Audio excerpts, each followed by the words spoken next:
Hello student, कैसे हैं आप सब। मैं आपका अपना अजय सर। आई होप आशा करता हूँ कि आप सब अच्छे होंगे। जो हमारी कंटिन्यू सीरीज चल रही थी जिसमें हम रिवीजन करने वाले थे जेई मेंस 2022 के लिए, उसमें हमारी यहाँ पर नेक्स्ट जो टॉपिक आ रहा है वो है क्वाड्रेटिक इक्वेशन। इससे पहले हमने बहुत सारे टॉपिक्स ऑलरेडी डिस्कस किए हुए हैं, वो कि हमारे पास प्लेलिस्ट में आपको मिल जाएगी डायरेक्टली। इससे पहले हमने 3D वेक्टर्स और मैट्रिक्स डिटरमिनेंट, एओडी, ये सब इंपॉर्टेंट टॉपिक्स हमने डिस्कस किए। तो यदि आपने किसी ने वो लेक्चर नहीं देखे तो आप जाके एक बार देख सकते हो। बिल्कुल आपके लिए वो बहुत प्रॉफिटेबल होंगे। आपको मतलब कम टाइम में बहुत अच्छा रिवीजन आपको मिल जाएगा। ठीक है? तो उसी वे में हम कंटिन्यू करते हैं। तो आज हम यहाँ पे डिस्कस करने वाले quadratic equation. Is most important topic for IIT JEE Mains. Particular you can हम ये बोल सकते हैं कि जो क्वाड्रेटिक इक्वेशन है ये एक एज कंपेरिजन अदर टॉपिक्स से थोड़ा इजी तो टॉपिक होता ही है। साथ के साथ में इससे जो रिलेटेड जो क्वेश्चंस होते हैं उनमें पैटर्न भी फिक्स होता है कि कुछ टाइप के ही क्वेश्चन ज्यादा इनमें आते हैं और इसे कम टाइम में ज्यादा रिवाइज किया जा सकता है आपको। तो जेई मेंस स्टूडेंट्स के लिए यूजुअली ये टॉपिक बहुत ही ज्यादा इंपॉर्टेंट है। ठीक है, तो आप इस पर अच्छा खासा प्रैक्टिस कर सकते हैं। और बेसिकली मैंने इस लेक्चर के अंदर कुछ थ्योरी पार्ट कवर किया है और साथ के साथ में कुछ इंपॉर्टेंट प्रॉब्लम्स को डिस्कस किया गया। ठीक है, तो आप प्लीज पूरा का पूरा वीडियो देखें, मिस ना करें कि कुछ आधा देखा आधा नहीं देखा, तो हो सकता है कि थोड़ा सा गड़बड़ हो जाए। आप पूरा का पूरा वीडियो देखें, 100% आपको बहुत ही फायदा होने वाला है। मैं डेफिनेटली ये कह सकता हूँ कि यदि क्वाड्रेटिक इक्वेशन का कोई क्वेश्चन आता है तो इन कंसेप्ट से आउटसाइड नहीं आएगा बिल्कुल भी। ओके, तो चलिए नेक्स्ट प्रॉब्लम से स्टार्ट करते हैं और कुछ थ्योरी अभी हम डिस्कस करेंगे। और यदि आपने चैनल सब्सक्राइब नहीं कर रखा तो चैनल सब्सक्राइब कर ले, ज्यादा से ज्यादा अपने दोस्तों में शेयर करें। ठीक है, जिससे आपका आपका भी प्रॉफिट हो और आपके भी चैनल की ग्रोथ भी हो। ठीक है, तो चलिए देखते हैं। तो क्वाड्रेटिक इक्वेशन, तो फर्स्ट ऑफ ऑल आपको सिंपली क्वाड्रेटिक इक्वेशन के बारे में बहुत सारी चीजें मालूम ही होंगी। जनरली आप 10th क्लास 9th क्लास से ही सीखते आते हो। ठीक है, वो सब चीजें हम जानते हैं जनरली। ठीक है, पर हम सबसे पहले लेते हैं यहाँ पर कुछ पर्टिकुलर नेचर ऑफ रूट्स। देखो, ये आपके पास कोई भी क्वाड्रेटिक इक्वेशन है तो उसके रूट्स कैसे होंगे, रियल होंगे, इमेजनरी होंगे, या फिर रैशनल होंगे या इरेशनल होंगे। इस टाइप के रूट्स की बात की जाती है। तो कैसे निकालेंगे, हम पता करेंगे। तो सबसे पहले आपको ध्यान रखना है, कोई भी क्वाड्रेटिक इक्वेशन है A X square plus B X plus C equal to zero, जहाँ पे ए बी सी आपके कैसे है, कोई रियल नंबर है, A not equal to zero, तो हम डायरेक्टली रूट्स का वैल्यू क्या आता है, X equal to minus B plus minus root D upon two A. D का वैल्यू आप जानते हो B square minus four A C. ठीक है, अब इस जो ये डिस्क्रिमिनेंट आया, ये डिस्क्रिमिनेंट इसी के ऊपर डिपेंड करता है कि इसके रूट्स कैसे होंगे। ये जो डिस्क्रिमिनेंट है, यदि ये डिस्क्रिमिनेंट आपका ग्रेटर देन जीरो हुआ, greater than zero, you can say the roots are real and distinct. ठीक है, यदि आपका ये डिस्क्रिमिनेंट जीरो के इक्वल हो गया तो आप क्या बोल सकते हो कि जो roots are real and equal, real and equal. यदि डिस्क्रिमिनेंट आपका नेगेटिव हो गया तो आप रूट्स बोल सकते हो रूट्स आर इमेजिनरी। ठीक है, ये चीज तो याद रखना कि कभी भी क्वाड्रेटिक इक्वेशन के बारे में आपसे बोला जाए कि रूट्स आर रियल, तो इसका मतलब दो पॉसिबिलिटी है। कौन कौन सी, ये वाली, क्योंकि हो सकता है कि वो इक्वल हो सकता है कि वो डिस्टिंक्ट हो। तो यहाँ पर एक नोट करके आप लिख सकते हो, यदि कई बार क्वेश्चन के अंदर ये बोला जाए roots are real, roots are real, it means discriminant greater than equal to zero. ये चीज याद रखना, greater than equal to zero होगा। ठीक है, ये चीज याद रखेंगे। चलिए अगला पॉइंट है, यहाँ पर क्या लिखा है, fourth number point, if p plus iota Q is a one root of the quadratic equation. ठीक है, मतलब आयोटा क्यू मतलब इमेजनरी रूट है, ये इसका एक इमेजनरी रूट है। तो इमेजनरी रूट के बारे में क्या होता है कि ये हमेशा कॉन्जुगेट पेयर में आते हैं। मतलब यदि आपके पास कहीं पर ये रूट आ रहा है p प्लस आयोटा क्यू, तो automatically p minus iota Q भी उसका रूट होगा। जैसे कि मैंने लिख दिया 2 प्लस आयोटा रूट 3, ये एक रूट है, तो ऑटोमेटिकली मैं क्या बोलूंगा 2 माइनस आयोटा रूट 3 इसका दूसरा रूट हो जाएगा। ठीक है, आपको कहीं दिया कि आयोटा एक रूट है इसका, तो दूसरा आप क्या बोल दोगे, माइनस आयोटा एक दूसरा रूट है इसका। ठीक है, कहीं पर एक बोल दिया कि 1 प्लस आयोटा इसका रूट है, तो 1 माइनस आयोटा भी इसका रूट होगा। ठीक है, तो ये चीज आप याद रखना कि जो इमेजनरी रूट्स होते हैं ना, वो हमेशा किस में आते हैं, कॉन्जुगेट पेयर में आते हैं। वो कभी भी सिंगल इंडिविजुअल नहीं आएंगे, वो हमेशा कैसे आएंगे, कॉन्जुगेट पेयर में आएंगे। तो ये याद रखना। ठीक है, ऑब्वियसली पी और क्यू कैसे आपके रियल नंबर होने चाहिए ऑब्वियसली। ठीक है, तो ये पॉइंट हो गया हमारे पास। चलिए नेक्स्ट पॉइंट देखते हैं। कभी कभी क्या बोलता है कि अपन के जो रूट है वो कैसे, रैशनल। आपसे बोला जाता है क्वेश्चन के अंदर roots are rational then find the value of something, ठीक है। तो उस चीज के लिए स्पेशली क्या होता है कि जो कोफिशिएंट है ना वो आपके कैसे होने चाहिए, रैशनल होने चाहिए। एबीसी कैसे होने चाहिए, रैशनल होने चाहिए, ठीक है। और यदि आपके पास एबीसी रैशनल है और डिस्क्रिमिनेंट क्या हो गया आपका, परफेक्ट स्क्वायर हो गया, डिस्क्रिमिनेंट क्या हो जाए, परफेक्ट स्क्वायर हो जाए, तो डेफिनेटली आपके रूट्स कैसे हो जाएंगे, रैशनल हो जाएंगे। तो याद रखना कभी भी क्वेश्चन में आपसे पूछ लिया जाए कि रूट्स आर रैशनल, तो इट मींस यू कैन से directly the discriminant of the this quadratic equation must be perfect square. वो क्या होने वाला है, परफेक्ट स्क्वायर होने वाला है, तभी वो उसके रूट्स कैसे होंगे, रैशनल होंगे, अदरवाइज रैशनल नहीं होंगे। तो ये चीज भी आपको याद रखनी है, ठीक है। तो ये पॉइंट आपको याद रखना है। और यदि परफेक्ट स्क्वायर नहीं हुआ, परफेक्ट स्क्वायर नहीं हुआ तो डायरेक्टली आप क्या बोल सकते हो कि उसके जो रूट्स है वो कैसे होने वाले, इरेशनल, ठीक है। इरेशनल हो जाएंगे या इमेजनरी होंगे तो इमेजनरी हो जाएंगे, वो डिपेंड करता है डी के ऊपर। डी आपका परफेक्ट स्क्वायर कैसा है, पॉजिटिव होगा तो इरेशनल हो जाएंगे, नेगेटिव होगा तो इमेजनरी हो जाएंगे। अब यहाँ से साथ के साथ में एक चीज और, जैसे अभी हमने जस्ट देखा कि कॉन्जुगेट जो कॉम्प्लेक्स रूट्स हैं वो इमेजनरी रूट्स है, वो पेयर में आते हैं, वैसे ही इरेशनल रूट भी आपके पेयर में ही आते हैं। जैसे कि 2 प्लस रूट 3 एक रूट है तो 2 माइनस रूट 3 दूसरा रूट होगा। जैसे कि 1 प्लस रूट 2 ये एक रूट है तो दूसरा क्या हो जाएगा, 1 माइनस रूट 2। ऐसे ये हमेशा कैस में आते हैं, कॉन्जुगेट पेयर में आते हैं। जैसे कि आपने बोला कि एक रूट क्या है, p plus under root Q, तो दूसरा क्या हो जाएगा, p minus under root Q, ये दूसरा इसका रूट हो जाएगा। तो याद रखना कि जो कॉम्प्लेक्स रूट है वो हमेशा पेयर में आते हैं, इरेशनल रूट है वो भी हमेशा पेयर में आते हैं, ठीक है। रैशनल रूट के लिए डिस्क्रिमिनेंट को परफेक्ट स्क्वायर होना पड़ेगा, रैशनल रूट के लिए डिस्क्रिमिनेंट को परफेक्ट स्क्वायर होना पड़ेगा। और साथ के साथ में यदि कभी आपसे रियल रूट की बात की जाए तो डिस्क्रिमिनेंट को ग्रेटर देन इक्वल टू 0 होना पड़ेगा। ओके, तो आई होप ये चीज आपको यहाँ तक समझ में आई होगी और याद रखने की कोशिश करिएगा, ठीक है। चलिए, तो अगला पॉइंट आता है relation between coefficient and roots. जो हमारे पास रूट्स होते हैं, किसी क्वाड्रेटिक इक्वेशन के रूट्स हैं, ठीक है, तो उनमें जो कोफिशिएंट है एबीसी, उनमें क्या रिलेशन होता है। जनरली आप सब बच्चे 9th क्लास से जानते होंगे इसको, क्योंकि 9th क्लास से हम पढ़ने लग जाते हैं क्वाड्रेटिक एक्सप्रेशन वगैरह वगैरह, तो वहां से हम जानते हैं। देखो कोई भी क्वाड्रेटिक इक्वेशन है, लेट सपोज उसके पास दो रूट है, एक अल्फा और एक बीटा, हमने दो रूट ले लिए, उसके पास दो रूट है, एक अल्फा और एक बीटा, ठीक है।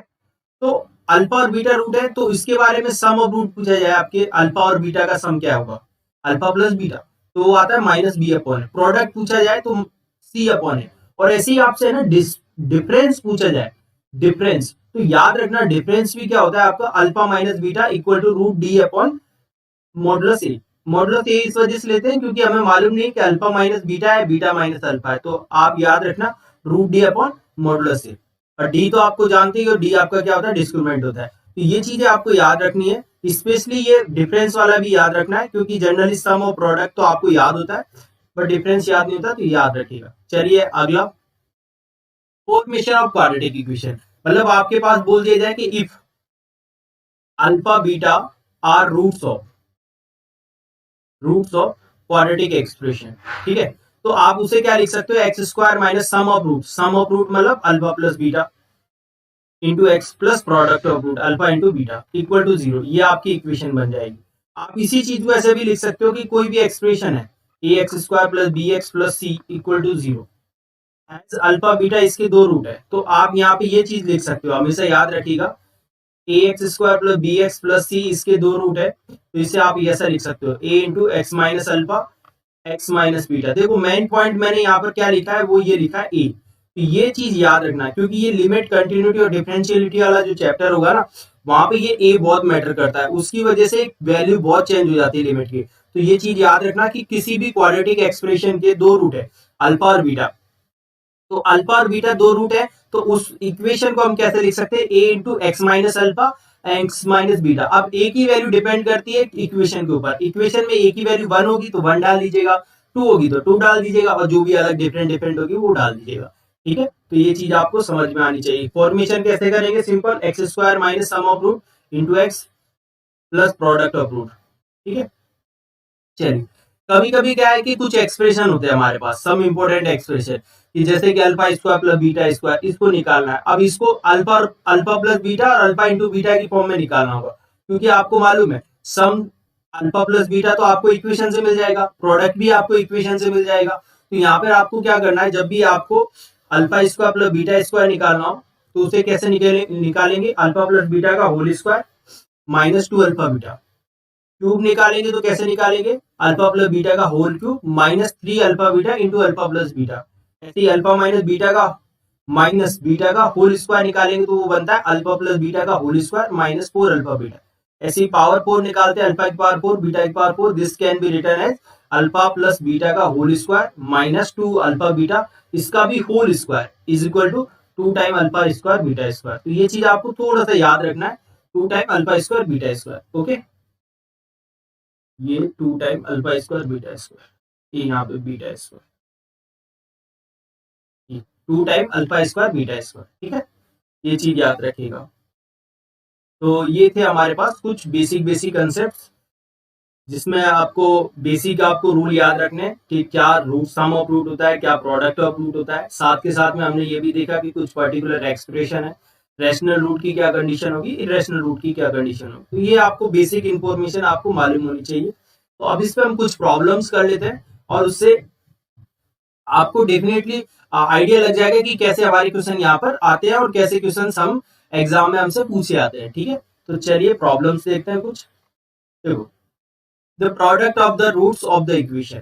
ठीक है, अब देखो सबसे मेन पॉइंट जो है ना क्वेश्चन को समझना, क्वाड्रेटिक दिखाई दे रहा है आपको, बिल्कुल 99% बच्चे डायरेक्टली क्या लिखते हैं कि प्रोडक्ट ऑफ रूट, डायरेक्टली क्या लिखते हैं, product of root c by, ये लिखते हैं सी मतलब 5 और ए मतलब 9, सी बाई ऐसे लिख देते। That's wrong. क्यों रॉन्ग है भाई, ठीक है, मैक्सिमम स्टूडेंट इसको गलत कर देते हैं। क्यों कर देते हैं गलत, क्योंकि इन्होंने ऑब्जर्व नहीं किया। क्योंकि क्वेश्चन को आप ढंग से ऑब्जर्व करो, यहाँ पर मॉडुलस है भाई, ये मॉडुलस है, it's not a simple quadratic equation. ये कोई सिंपल क्वाड्रेटिक इक्वेशन नहीं है, क्योंकि इसमें यहाँ पे मॉडुलस आ रहा है, तो ये मॉडुलस वाली क्वाड्रेटिक इक्वेशन है।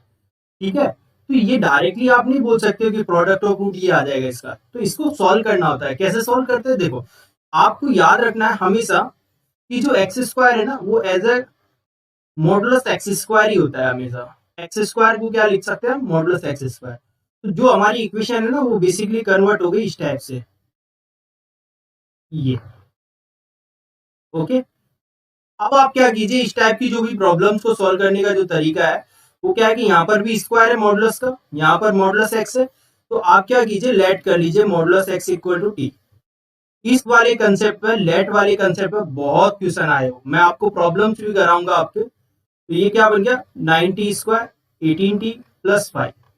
अब आप इसे सॉल्व कर सकते हो, क्यों, क्योंकि ये बहुत इजीली हो गया। अब देखो 9 इंटू 5 कितना हो गया, 45। 45 को फैक्टराइज करेंगे तो 9t square 15t minus 3t plus 5 equal to 0। यहाँ से आपके पास कितना कॉमन आ रहा है, 3t, तो बचा कितना 3t माइनस 5। यहाँ से -1 कॉमन आया तो 3t माइनस 5 इक्वल टू 0। तो we have 3t minus 5 and 3t minus 1। तो t equal to 5/3 and t equal to 1/3। But मुझे तो मालूम है t क्या है हमारा, यहाँ पर t हमारा मॉडुलस x है, तो modulus x equal to 5/3 and modulus x equal to 1/3। Okay, तो हम क्या करते हैं, अब डायरेक्टली मॉडुलस की वैल्यू निकालेंगे तो प्लस माइनस आएगा, यहां से निकालेंगे तो मॉडुलस की वैल्यू भी क्या आएगा, प्लस माइनस आएगा। ओके, अब आपको क्या चाहिए, इन सब का product, the product of the roots of the equation. Product चाहिए तो सारे रूट्स को प्रोडक्ट कीजिए भाई। तो 5/3 into minus 5/3 into 1/3 into minus 1/3। Product किया तो ये कितना आया, 5 इंटू 5 25, नीचे कितना आ गया 3 इंटू 3 इंटू 3 81। तो finally answer 25/81 is a correct answer. Directly आपका क्या बन जाएगा, 25/81। This is your answer. Okay, तो इस टाइप से निकालना, तो ये मिस्टेक बिल्कुल भी नहीं करना है। और ये चीज आपको याद रखनी है, कौन सी वाली, कि जो एक्स स्क्वायर है वो बेसिकली किसके इक्वल होता है, मॉडुलस एक्स स्क्वायर के इक्वल ही होता है। ठीक है, ये चीज आपको याद रखनी है। और ऐसी छोटी सी गलती से आपके 4 मार्क्स जा सकते हैं, तो इस टाइप की गलती बिल्कुल भी ना करें आप। और ध्यान रखें मॉडुलस वगैरह आ रहा है तो मॉडुलस को डिफाइन करने की कोशिश करें। चलिए नेक्स्ट प्रॉब्लम लेते हैं। देखो क्या बोला गया कि if alpha beta are roots of this equation the value of this. ठीक है, मतलब आपसे क्या बोला गया कि अल्फा बीटा इसके रूट्स हैं, तो वैल्यू निकालनी है अपन को इसकी। तो देखो कभी भी इक्वेशन के बारे में आप जानते ही हो, अल्फा बीटा इसके रूट्स हैं तो सम ऑफ रूट निकाल सकते हैं अल्फा प्लस बीटा, वो माइनस बी अपॉन ए होता है, तो 3/7। अल्फा इंटू बीटा क्या हो जाएगा, सी अपॉन ए, तो -2/7। अब जो चीज हमें निकालनी है उसको देखो, ठीक है, हमें ये निकालना है alpha upon 1 minus alpha square plus beta upon 1 minus beta square. You can take LCM, तो एलसीएम लेंगे तो कितना बनेगा, 1 minus alpha square 1 minus beta square, okay. और here alpha into 1 minus beta का square plus beta into 1 minus alpha का square, okay. चलिए और सिंप्लीफाई करते हैं, तो सिंप्लीफाई करेंगे तो alpha minus alpha beta square beta minus beta alpha square, नीचे मल्टीप्लाई कीजिए तो 1 minus alpha square minus beta square plus alpha square into beta square, okay. देखो इन दोनों को तो मैं मिक्स कर सकता हूँ, यदि इन दोनों से अल्फा बीटा कॉमन ले लूँ तो अल्फा प्लस बीटा, और मैंने माइनस अल्फा बीटा कॉमन ले लिया तो ये क्या बन गया, अल्फा प्लस बीटा। नीचे देखो बेटा, ये क्या बन गया, alpha square plus beta square, और ये क्या बन गया, अल्फा बीटा का होल स्क्वायर। अब देखो मेरे पास सबकी वैल्यू है, जो जो वैल्यू है मैं रिप्लेस कर दूंगा। तो अल्फा प्लस बीटा की वैल्यू है 3/7, अल्फा इंटू बीटा की वैल्यू है -2/7, ये 3/7, ये आपने नीचे देखिएगा 1। इसको हम क्या लिख सकते हैं, यदि आपको याद हो मैंने जस्ट अभी लिखा था अल्फा प्लस बीटा का whole square plus 2 alpha beta, और ये कितना है, ये आपका अल्फा बीटा मतलब -2/7 का होल स्क्वायर, ओके। चलिए तो ऊपर थोड़ा एलसीएम लेंगे, एलसीएम लेते कितना आ जाएगा, एलसीएम 49 और 21 प्लस 6 तो 27। तो यहाँ पे डालेंगे बेटा इसकी वैल्यू अल्फा प्लस बीटा का होल स्क्वायर मतलब 9/49 प्लस प्रोडक्ट की वैल्यू डालेंगे तो माइनस का 4/7 है ना, और इसका होल स्क्वायर डालेंगे तो 4/49, ओके। तो चलिए थोड़ा एलसीएम वगैरह लेते हैं, और तो ये 27/49 ऊपर, नीचे एलसीएम आ जाएगा 49, फिर 49 माइनस 9 माइनस 28 प्लस 4, 49 से 49 कट गया, आपके पास क्या आ गया यहाँ से इक्वल, ऊपर 27, फिर 49 में से 9 जाएगा तो 40, 40 में से 28 जाएगा तो कितना बचेगा 12, 12 में 4 8 कटेंगे तो 16, तो 27/16 ये आ गया हमारे पास, और तो यही फाइनल आंसर है हमारा, ऑप्शन डी, ओके। तो इस टाइप से आप कर सकते हो इनको बहुत ही इजीली, थोड़ा सा मतलब कैलकुलेशन करना है और थोड़े से जो स्टैंडर्ड फॉर्म है ना उनका यूज करना है आपको, ठीक है। चलिए नेक्स्ट प्रॉब्लम लेते हैं और भी मजा आएगा। देखो is alpha beta are roots of this equation, alpha beta इस इक्वेशन के रूट्स हैं, then the value of alpha cube upon beta की पावर 5 होल पावर 1/8। देखो थोड़ा सा टफ है पर कोई नहीं, देखने को टफ लग रहा है बट आप इसे थोड़ा सा सिंप्लीफाई करने की कोशिश करें। सिंप्लीफाई करने का मतलब देखो इसमें पावर वगैरह वगैरह लिखी है तो उसको थोड़ा एलसीएम एलसीएम लेके सिंप्लीफाई करने की कोशिश करते हैं। तो देखो हम जानते हैं पावर की पावर होती है तो मल्टीप्लाई हो जाता, तो ये 3/8 हो जाएगा, ये बीटा की पावर 5/8 हो गया, इधर क्या हो जाएगा बीटा की पावर 3/8, और नीचे क्या हो गया अल्फा की पावर 5/8। चलिए एलसीएम ले लीजिए, एलसीएम लेंगे तो अल्फा की पावर 5/8 बीटा की पावर 5/8 एलसीएम, तो ये अल्फा की पावर 3/8 बीटा की पावर 5/8 से बीटा की पावर 5/8 कट जाएगा, अल्फा की पावर 5/8, इधर कितना आ जाएगा बीटा की पावर 3/8 इंटू बीटा की पावर 5/8। अब देखो बेस सेम होते थे पावर ऐड हो जाती, तो 3 + 5 8, 8/8 तो अल्फा, ऐसे ये बीटा, ये कितना बन जाएगा अल्फा बीटा की होल पावर 5/8, क्योंकि ये देखो दोनों का बेस सेम है ना, सॉरी पावर सेम है तो बेस प्रोडक्ट में हो जाएंगे। अब सम ऑफ रूट निकाल लो, तो इसके सम क्या बनेगा अल्फा प्लस बीटा वो 64, और प्रोडक्ट ऑफ रूट क्या बनेगा 256, डाल दीजिए यहाँ पे डायरेक्टली, तो 64 अपॉन 256 की होल पावर 5/8, और 256 को हम क्या लिख सकते हैं 2 की पावर 8 लिख सकते हैं, ये 5/8, 8 से 8 कट गया तो कितना बचा 64 अपॉन 2 की पावर 5, 2 की पावर 5 मतलब 64 32, सॉरी 32 से ये कट गया 2 जा, तो आंसर क्या आ गया 2।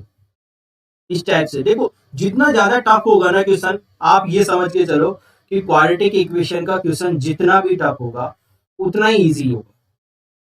बस इसमें आपको थोड़ा सा ध्यान रखना है कि एक्सप्रेशन में क्या कॉमन लेना है, एलसीएम लेना है, एलसीएम वगैरह के आप बेसिक कंसेप्ट आपको आने चाहिए। और जितना ज्यादा टफ है, दिखने में जितना ज्यादा टफ होगा उतना ही वो इजी होगा आपके। मैं बहुत सारे क्वेश्चंस आपको दिखा सकता हूँ, ठीक है। चलिए देखो एक और शानदार क्वेश्चन दिया, क्या दिया गया कि alpha beta are roots of this equation, then beta equals, तो इसको जब मैं सॉल्व करूंगा तो ये 4x square 2x minus 1 equal to 0। Okay, ये आ गया। अब देखो यहाँ पे आप ऑब्जर्व करो, ये इक्वेशन आ गई। अब इसके दो रूट है अल्फा बीटा, तो अल्फा प्लस बीटा क्या बन जाएगा मेरे पास, अल्फा प्लस बीटा मेरे पास बन जाएगा minus B upon A that is 1/2, और अल्फा इंटू बीटा क्या बन जाएगा C upon A that is minus 1/2। Okay, अब आपको क्या चाहिए, आपको चाहिए बीटा, दैट्स ऑल, आपको बीटा चाहिए। ठीक है, अब यहां से देखो बीटा मेरे पास डायरेक्टली तो दिखाई नहीं देगा, तो मैं क्या करता हूं, बीटा की वैल्यू निकालने के लिए, बीटा की वैल्यू निकालने के लिए मैंने एक दिमाग लगाया। क्या, क्योंकि देखो कोई भी इक्वेशन होता है उसका यदि रूट है तो वो उसको सेटिस्फाई करता है कि नहीं करता है। सिंपली कोई भी इक्वेशन हो x y z, x y z उसके रूट्स हैं तो उसको सेटिस्फाई करेंगे करेंगे, ये बनेगा ही बनेगा। ठीक है, ओके, ये सिमिलरली क्योंकि ये तो मेरे पास बन गया, अब देखो यहां से मैं क्या बोल सकता हूं कि यदि मैं बीटा की वैल्यू यहां से निकालू तो बीटा इक्वल टू क्या बनेगा मेरे पास माइनस हाफ माइनस अल्फा। ठीक है, तो ये आ गया। अब मुझे क्या चाहिए, मुझे तो इसकी वैल्यू चाहिए बीटा की। ठीक है, तो बीटा की वैल्यू निकालने के लिए थोड़ा सा हम दिमाग लगाएंगे। वो कैसे, क्योंकि हम यहाँ से इस वाली इक्वेशन से 1 की वैल्यू निकाल लेते हैं। जो 1 की वैल्यू आएगी ना इस इक्वेशन से 1 निकाल सकते हैं, 2 से -2 से दोनों साइड पे मल्टीप्लाई कर दिए तो -2 अल्फा -2 बीटा इक्वल टू 1। तो 1 की वैल्यू, ये 1 की वैल्यू यहाँ पे रख दीजिए आप।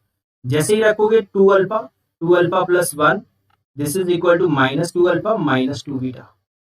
इसको इधर लेके आए तो ये 2 अल्फा, ये 4 alpha square 2 alpha plus 2 alpha और इज इक्वल टू -2 बीटा।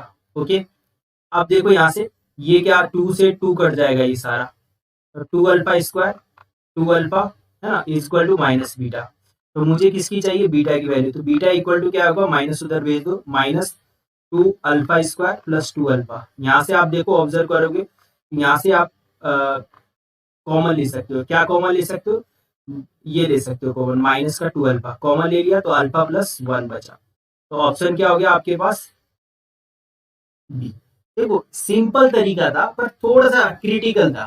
क्यों, क्योंकि इन्होंने जो क्वेश्चन दे रखा है ना, डायरेक्ट आप अल्फा बीटा की वैल्यू निकालना था, इनको रूट निकालना था, वो निकल नहीं रहा था, किसकी फॉर्म में अल्फा है। तो आपको ये चीज याद रखना है कि कोई भी रूट है इक्वेशन के तो वो सेटिस्फाई करते हैं, तो उसी का फायदा उठा लिया कि रूट्स है तो इसको सेटिस्फाई करेगा और डायरेक्टली आपका आंसर आ जाएगा। ओके, चलिए तो नेक्स्ट प्रॉब्लम लेते हैं। यहाँ पर हम नेक्स्ट प्रॉब्लम क्या है हमारी, देखो क्या बोला गया, the number of integral values of m, m integral value मतलब एम की इंटीजर वैल्यू हमें चाहिए, for which the equation is this has no real root.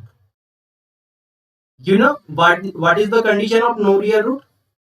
Simply no real root means discriminant always less than 0. Okay, तो अब यहाँ पर हमको directly क्या करना है, क्योंकि नो रियल रूट का यही कंडीशन है तो डिस्क्रिमिनेंट क्या कर देते लेस देन 0। तो उसके लिए हम क्या करते हैं, बी स्क्वायर मतलब दिस, तो -2 1 + 3m का whole square -4 into a into c is less than 0। चलिए थोड़ा सा सॉल्व करेंगे, तो ये 4 बन गया, ये 1 + 3m का whole square this is 4 time, और इसको जब मल्टीप्लाई करेंगे तो 1 प्लस, इसको जब मल्टीप्लाई करेंगे तो 1 + 8m plus m square plus का 8m cube. Okay, this is less than 0। देखो 4 और 4 कॉमन आ जाएगा, कॉमन ले लिया, होल स्क्वायर आप ओपन कर दीजिए तो 1 + 6m plus m 9m square. ठीक है, okay, this is -1 -8m minus का m स्क्वायर माइनस का 8m cube is less than 0। Okay, now simplify this one, so we get, यहाँ पे अब जब सिंप्लीफाई करेंगे तो क्या बनेगा हमारे पास, देखो 1 and 1 कट, ठीक है, 4 आपका 0 में चला जाएगा तो कोई प्रॉब्लम नहीं। देखो यहाँ से बेटा ये माइनस का 8m cube here 9m square और 9 ये प्लस का 8m स्क्वायर, देखो यहाँ पे 6m है, ये माइनस का 8m है, तो माइनस का 2m इज लेस देन 0। ठीक है, ये आ गया मेरे पास। अब मैं क्या करूंगा, डायरेक्टली इसके फैक्टर करूंगा और वीवी का यूज करके। तो मैंने यहाँ पे देखो माइनस m कॉमन आ रहा है, माइनस 2m कॉमन आ रहा है, कॉमन ले लिया। तो 2m कॉमन आने से ये क्या बन गया मेरे पास, 4m स्क्वायर। ये कितना बन गया यहाँ पे 4m, और ये बन गया 1। Okay, this is less than 0। तो ये -2 है, इसको आप इधर भेज दीजिए। तो m इंटू ये कितना बन जाएगा, 2m-1 का whole square is less than 0। ठीक है, तो अब मुझे क्या चाहिए, मुझे तो वो चाहिए, वैल्यू चाहिए कि नो रियल रूट के ये। अब देखो ये वाली क्वांटिटी तो आपके परफेक्ट स्क्वायर हो गई ना।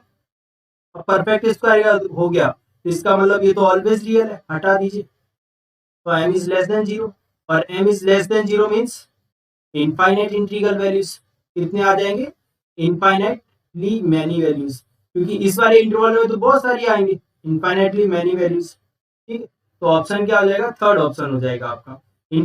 बाकी के लिए क्यों चेक नहीं किया, बाकी तो ये परफेक्ट स्क्वायर था, तो परफेक्ट स्क्वायर तो लेस देन 0 हो ही नहीं सकता कभी भी, तो इसका मतलब m को ही लेस देन 0 होना पड़ेगा। m को लेस देन 0 होना पड़ेगा, तो m लेस देन 0 है, इसका मतलब आपके पास नेगेटिव इंटीग्रल वैल्यूज तो बहुत सारी होती है, और वो कितनी हो जाएंगी, इनफाइनाइट। तो फाइनल आंसर क्या आ जाएगा, इनफाइनाइट। चलिए नेक्स्ट प्रॉब्लम देखते हैं। तो बहुत ही शानदार बोला है कि p and q are real number if 2 minus root 3 is the root of the इस इक्वेशन। आपको मालूम है ये इरेशनल रूट है, तो दूसरा रूट ऑटोमेटिकली क्या आ जाएगा, 2 plus root 3। Okay, clear, automatically आ जाएगा 2 प्लस रूट 3। आप सम ऑफ रूट निकाल लो, सम ऑफ रूट, वो क्या बनेगा बेटा हमारा, इन दोनों को जब ऐड करेंगे तो डायरेक्टली 4, और according to question is -p। ठीक है, तो p की वैल्यू मेरे पास ये आ गई। ऐसे ही प्रोडक्ट ऑफ रूट निकाले तो 2 plus root 3, 2 minus root 3, product करेंगे तो कितना आ जाएगा, 4 minus 3 that is 1, which is equal to q का वैल्यू 1। ओके, अब ऑप्शन से चेक करना पड़ेगा क्योंकि कोई चॉइस नहीं है आपके पास, p और q आ गए। तो फर्स्ट ऑप्शन चेक करते हैं, p की वैल्यू रखेंगे तो 16, 4q, 4 मतलब 4 1 प्लस 12 कितना आया, not equal to 0, cancel. Second option check कीजिए, सेकंड क्यू स्क्वायर मतलब 1, और ये 4 और 4 कितना हो जाएगा, 16 माइनस 16, ये भी नॉट इक्वल टू 0, ये ऑप्शन भी कैंसिल। थर्ड ऑप्शन चेक करते हैं, थर्ड ऑप्शन में क्यू स्क्वायर 1, पी का वैल्यू डालते हैं -16, और ये प्लस का 14, ये भी option cancel. Fourth option check करते हैं, तो फोर्थ ऑप्शन में डालेंगे तो ये 16 4 माइनस 12 क्या आ गया, 0 इक्वल टू 0 आ गया बेटा। इसका मतलब हमारा क्या हो जाएगा, fourth option is correct answer. Main point कहाँ पे है, मेन पॉइंट है यहाँ पर कि if 2 minus root 3 is the root of the equation. तो जब भी इरेशनल रूट की बात की जाती है तो वो हमेशा कैसे आते हैं, पेयर में आते हैं। मतलब 2 माइनस रूट 3 उसका रूट है, तो 2 प्लस रूट 3 भी उसका रूट होगा। उसका यूज करके हमने सम ऑफ रूट निकाला, प्रोडक्ट ऑफ रूट निकाला, इससे हमें फायदा क्या होगा, पी और क्यू की वैल्यू डायरेक्टली मिल गई। अब जैसे ही पी और क्यू की वैल्यू मिली हमें, वहां से हमें क्या फायदा हो गया कि हमारे पास अब ऑप्शन ही चेक करना रहेगा। ठीक है, तो चलिए नेक्स्ट प्रॉब्लम देखते हैं। क्या बोला गया, all the number, all possible positive integral, मतलब पॉजिटिव चाहिए, values of alpha, okay, for which the roots of the quadratic equation are rational. अभी जस्ट रैशनल रूट है, आपको क्या बताया था मैंने, रैशनल रूट के लिए क्या कंसेप्ट होता है कि discriminant is must be perfect square. ये क्या होना चाहिए, परफेक्ट स्क्वायर, ये क्या होना चाहिए, परफेक्ट स्क्वायर होना चाहिए। तो डिस्क्रिमिनेंट निकाल लीजिए आप, परफेक्ट स्क्वायर, तो डिस्क्रिमिनेंट क्या होगा इसका, d equal to b square, मतलब 11 का square -4 into a into c. तो d is uh 121 minus 24 into alpha is must be perfect square. ये कितना होगा, परफेक्ट स्क्वायर होगा। ओके, अब यहाँ पे देखो, क्योंकि इसने जो चीज बोली ना उसको आपको निकालना ही पड़ेगा, उसको कोई ऐसा नहीं है कि आपके पास जनरल मेथड है उसकी हेल्प से निकालो आप डायरेक्टली। इसमें आपको हिट एंड ट्रायल मतलब जो मेथड होता है ना, पॉइंट रखने पड़ेंगे, उसको रख रख के आपको चेक करना पड़ेगा। ठीक है, ये तो ये परफेक्ट स्क्वायर बनने के लिए अल्फा के अलग अलग वैल्यू डालेंगे, पर मुझे क्या चाहिए, मुझे तो चाहिए केवल पॉजिटिव इंटीग्रल वैल्यू। तो मैंने सबसे पहले पॉजिटिव इंटीग्रल 1 होता है तो 1 डाला, अल्फा की वैल्यू मैंने 1 डाली, तो 1 डालने पे कितना आएगा, 121 माइनस 24, दैट इज ये 121 माइनस 24 का 97। परफेक्ट स्क्वायर है, नहीं है, कैंसिल। 2 डालिए, अल्फा इक्वल टू 2, तो 2 कितना हो जाएगा आपका 24 इंटू 2 48, तो 121 माइनस 48 कितना आएगा भाई, ये 3, ठीक है। 11 में से 4 गया तो 7, 73 ये भी गया। ऐसे ही आप क्या डालिए 4 डालिए, ठीक है, तो 3 डालिए सॉरी, तो 3 डालेंगे तो 121 minus 24 into 3 that is 72, minus करेंगे तो कितना आएगा 9, और 11 में 7 गया तो 4, 49 इज अ परफेक्ट स्क्वायर। इसका मतलब अल्फा इक्वल टू 3 एक वैलिड नंबर है। अल्फा इक्वल टू 4 ड्रॉप कर रहे हैं, 4 ड्रॉप करेंगे तो ये कितना बनेगा 24 इंटू 4 दैट इज 96, माइनस करेंगे तो कितना आएगा 11 में से 6 गया तो 5, और 11 में से 9 गया तो 2, 25 इज अ परफेक्ट स्क्वायर। इसका मतलब ये भी वैलिड है। 5 डालिए, 5 डालेंगे तो 121 minus 120 that is 1, 1 is a perfect square, correct. 6 डालेंगे तो क्या आएगा, 6 डालते ही 121 माइनस 6 इंटू 24 कितना हो जाता है हमारे पास 1, 6 इंटू 24 4, और 12 12 और 2 ये 144 इज अ नेगेटिव नंबर। ये क्या आएगा, नेगेटिव आएगा। अब जो नेगेटिव होता है वो तो परफेक्ट स्क्वायर कभी नहीं हो सकता, इसका मतलब यहाँ से हमारे नंबर्स नहीं आएंगे। अब 6 की वैल्यू, आप अल्फा की वैल्यू इंक्रीज करती जाइए, नेगेटिव वैल्यू आएगी। अब नेगेटिव वैल्यू आएगी तो हमारा आंसर नहीं हो सकता। तो कितने पॉजिटिव इंटीग्रल वैल्यू आए हमारे पास, 3, अल्फा इक्वल टू 3, 4 और 5, तो 3 आंसर हो गए हमारे पास। करेक्ट आंसर कितना हो जाएगा, अल्फा इक्वल टू 3, मतलब नंबर ऑफ कितने हो गए 3। ये चीज आपको याद रखनी है। इस टाइप के जब भी रैशनल नंबर आते हैं, रैशनल की जगह ये इंटीजर सॉल्यूशन भी बोलते हैं ना, तब भी आपको परफेक्ट स्क्वायर ही करना होगा वहां पर। इंटीजर सॉल्यूशन जब भी बोलेगा तब भी आपको क्या करना होगा, वहां पे परफेक्ट स्क्वायर ही करना है। ओके, तो चलिए नेक्स्ट प्रॉब्लम देखते हैं। The number of real root of the equation, real root की बात कर रहा है, ठीक है, ऑफ द इक्वेशन। कितने नंबर ऑफ है, नंबर पूछा, वैल्यू नहीं पूछा उसने, नंबर पूछा कितने रियल रूट है। अब देखो बेटा, सबसे मेन पॉइंट है यहाँ पे समझो, ये 2 की पावर x है, ये 2 की पावर x, 2 की पावर x, कुछ ऐसा टाइप का दे रखा है। तो जब भी आपके पास ऐसी सिचुएशन बनती है कि 2 की पावर x, 2 की पावर x, 2 की पावर x सब जगह पे आ रहा है, सब जगह पे, तो जब सब जगह पे आ रहा है तो उसे लेट कर लो ना। सबसे बेस्ट ऑप्शन ये लेट कर लिया हमने कि लेट 2 की power x equal to T.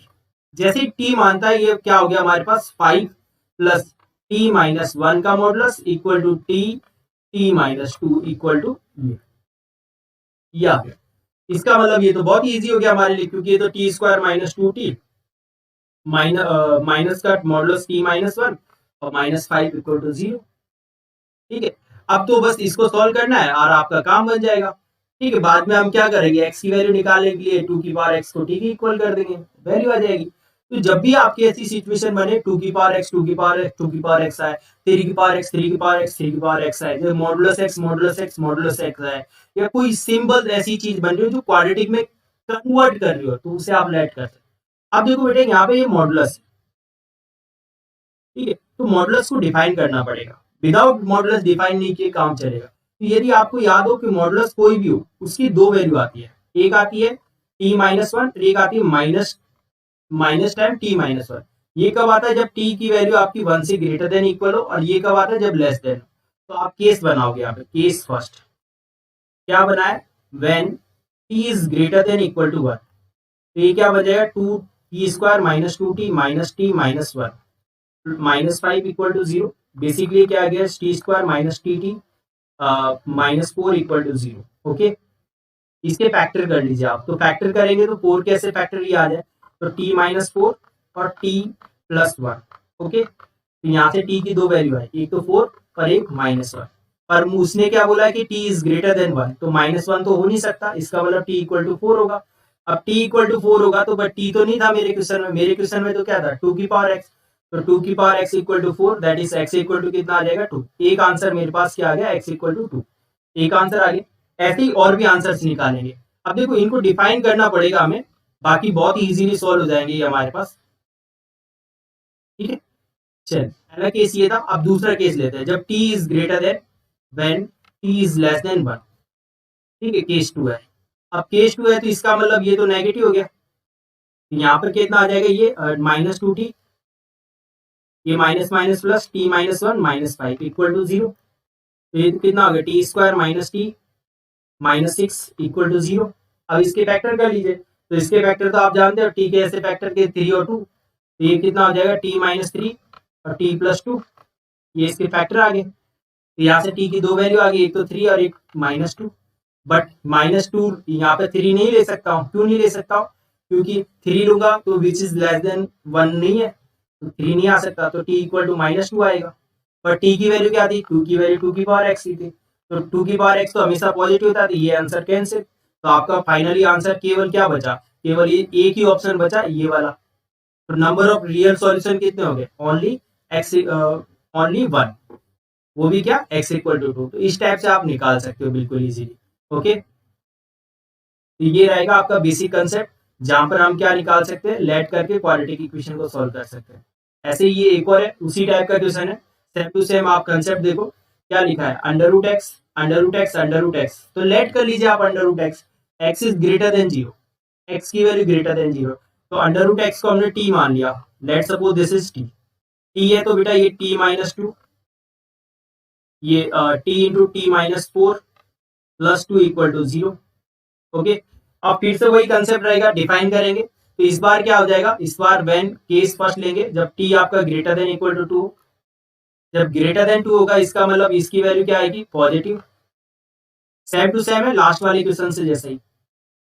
ये सिंप्लीफाई करेंगे तो t -2 plus t square -4t plus 2 is equal to 0। तो ये क्या बन गया? T square -3t equal to 0। तो टी की दो वैल्यू आ गई, एक तो 3 और एक 0। बट 2 से ग्रेटर देन चाहिए तो 0 नहीं हो सकता, तो 3 आया। तो t की वैल्यू कितनी आई हमारे पास? 3, मतलब रूट एक्स इक्वल टू कितना आया? 3। तो x की वैल्यू कितनी आई है? 3 का स्क्वायर मतलब 9। एक आंसर क्या आएगा? 9। ठीक है, ऐसे ही दूसरा आंसर निकालते हैं, वही सेम टू सेम दूसरा केस बनाएंगे, जैसा अभी जस्ट बनाया ना आपने, वैसा का वैसे ही केस बनाएंगे। तो चलिए दूसरा केस बनाते हैं। When t is greater then 2, t is less then 2। जब t लेस देन 2 होगा बेटा, तो यहाँ पे इसकी वैल्यू क्या आ जाएगी? नेगेटिव। तो माइनस का t -2, t into t minus, ये क्या था यहाँ पर? T -4 plus 2। तो -t plus 2, t square -4t plus 2 equal, ये कितना हो जाएगा यहाँ पर? T square 5t plus 4 equal to 0। Factor कर लीजिए तो t -4 और t -1। यहाँ से t की दो वैल्यू है, एक तो 4 और एक 1। बट हमें क्या लेना? लेस देन 1, लेस देन 2 लेना। तो ये वाला आंसर कैंसिल, ये वाला करेक्ट। तो root x equal to 1, that is x equal to 1। तो आपको क्या चाहिए? इनका सम चाहिए, जितने भी रूट्स है ना उनका सम चाहिए था। देखो आपको क्या बोला है कि सम ऑफ सॉल्यूशन ऑफ दिस। तो एक तो 9 आया और एक दूसरा क्या आया आपके पास? दूसरा यहाँ से 1 आया। तो दोनों का सम कितना हो जाएगा? सम आपके पास डायरेक्टली आ जाएगा बेटा यहाँ पर, सम 9 + 1 दैट इज 10। तो फाइनली आंसर क्या हो जाएगा? 10। तो आई होप आपको ये कंसेप्ट समझ में आया होगा। अभी हमने क्वाड्रेटिक इक्वेशन को पूरा कंप्लीट नहीं किया है बिल्कुल भी। अभी हम और भी प्रॉब्लम्स करने वाले हैं, वो हम करेंगे नेक्स्ट लेक्चर में, जिसमें हम डिस्कस करने वाले हैं range of quadratic equation, special type questions. ठीक है, उसके साथ साथ के साथ में हम डिस्कस करने वाले हैं location of roots. Is a very very important topic है, तो आपको उसको बिल्कुल भी मिस नहीं करना है। तो थोड़ा सा टाइम आप इससे देख लें, एक बार इसको प्रॉब्लम्स कर सकते हैं आप डायरेक्टली। इसके बाद जो प्रॉब्लम्स करेंगे वो होगी हमारे पास क्वाड्रेटिक इक्वेशन की लोकेशन ऑफ रूट वाली प्रॉब्लम्स, तो उनको डिस्कस करेंगे और भी मजा आएगा आपको। तो नेक्स्ट लेक्चर में हम उनको डिस्कस करेंगे। यदि आपने अभी तक चैनल को सब्सक्राइब नहीं किया तो एक बार सब्सक्राइब कर लें और बेल आइकन जरूर दबा लें, क्योंकि आपके पास नोटिफिकेशन मिल जाएगा और डायरेक्टली आप वीडियो लेक्चर आपको मिलेगा देखने को। ठीक है, और प्रीवियस जो भी हमने सीरीज कर रखी है ऑलरेडी बहुत सारे टॉपिक्स कवर कर चुके हैं, तो वो भी आप जाके देख सकते हो, उनके सबके लिंक आपको मिल जाएंगे। यदि किसी भी बच्चे को कोई भी पर्टिकुलर डाउट आता है किसी भी रिलेटेड, चाहे क्वेश्चन से रिलेटेड, थ्योरी से रिलेटेड या कैरियर संबंधी कोई भी डाउट हो, तो वो मुझे मैसेज कर सकता है टेलीग्राम पे। टेलीग्राम मैंने लिंक दे रखा है, उस पर जाके आप मैसेज कर सकते हो डायरेक्टली। ठीक है, और कोई भी बच्चे को कोई भी रिक्वायरमेंट हो लाइक नोट्स वगैरह की, तो वो भी आप मुझे मैसेज कर सकता है बिल्कुल। तो आई होप आपको ये कंसेप्ट और ये लेक्चर बिल्कुल पसंद आया। तो पसंद आया तो लाइक शेयर एंड सब्सक्राइब बहुत जरा करना है आपको। जितना ज्यादा आप प्यार बनाएंगे उतना मेरे लिए बहुत अच्छा होगा। तो मिलते हैं नेक्स्ट लेक्चर में। जय हिंद, जय भारत, थैंक यू।